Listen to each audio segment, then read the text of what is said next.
In Acts chapter 16, Luke records an interesting story that happens to him and Paul. He explains in verse 16, "Once, when we were going to a place of prayer, we were met by a female slave who had a spirit by which she could predict the future.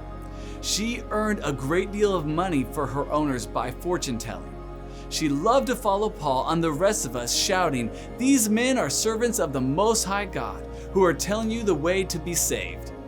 She kept us up for many days. Finally, Paul became so annoyed that he turned around and said to the spirit, 'In the name of Jesus Christ, I command you to come out of her.' At that moment, the spirit left her." The funny thing is, Paul and his friends are literally just trying to get to a place of prayer, but then they have this encounter with this woman who is possessed by evil spirits.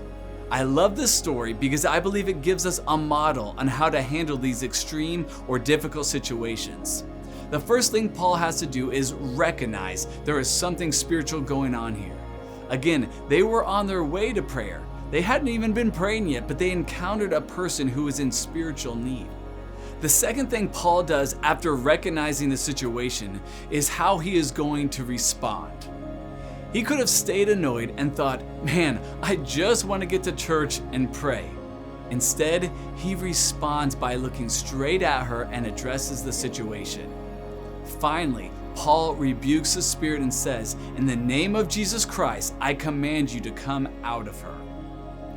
If you're going through a tough or difficult situation right now, the first thing God is calling you to do is recognize there are spiritual forces at work.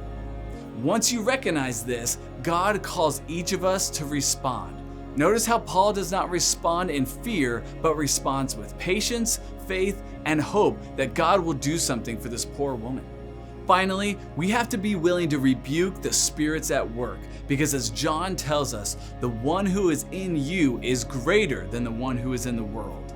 No matter what you're going through, I want you to remember that God calls us to recognize the season we're living in, respond like Christ, and rebuke any spirit that is not of Him. For greater is He who lives in you than he who lives in the world.